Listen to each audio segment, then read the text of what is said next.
Now, meanwhile, the Ministry of Health is reporting that there have been 63 dengue-related deaths and over 6,000 cases in the island since 2019. This was revealed at a press briefing today. TVJ's Kalisha Williams reports.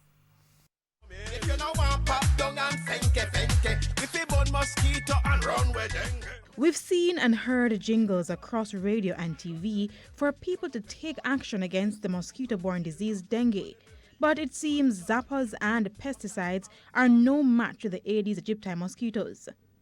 So far, 63 Jamaicans, mostly children below 14 years old, have lost their lives to dengue. For 2018-2019, up until the 21st of November, we have seen 63 dengue-related deaths. At a press briefing on Thursday, Chief Medical Officer Dr. Jacqueline Bisesa McKenzie says the way the disease is attacking patients is alarming.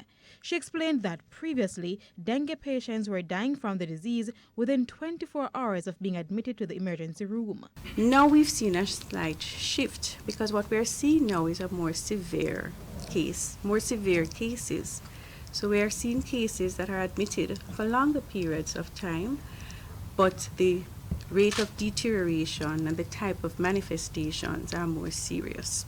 And there are also changes to the parishes where the mosquito-borne disease is taking root. And now, when we started out in January, we were seeing more cases in terms of per population in St. Catherine, Kingston and St. Catherine, and Kingston and St. Andrew and St. Catherine.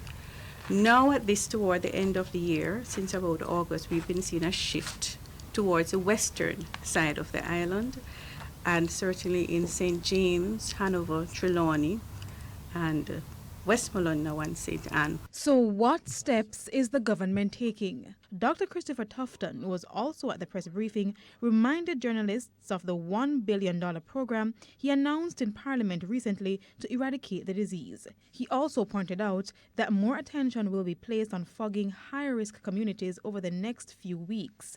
The vehicles have been procured, the 36 vehicles, they're here. We're just waiting now on the vehicle-mounted foggers to go in the trunk or the back of each of the vehicles. And in another week, I am told, we'll be able to release to the respective parishes. Our latest initiative is that in conjunction with PAHO WHO, we have put together a clinical team that we are going to start having the deliberations once weekly with these experts from countries like Cuba, Brazil, 6 different countries that have seen severe cases, that we're going to be having weekly discussions with these clinicians and our clinicians to see if there's anything that we can do to improve our case management. According to the Health Ministry, dengue is the fastest spreading mosquito-borne disease in the world, with an estimated 390 million cases per year across the globe.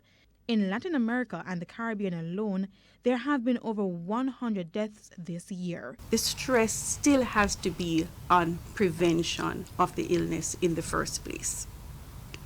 Now, we have put in several measures since the beginning of the year that continues in terms of the sensitization of our clinicians in terms of attending to these persons early and treating every case of dengue as being serious. Kalisha Williams, TVJ News.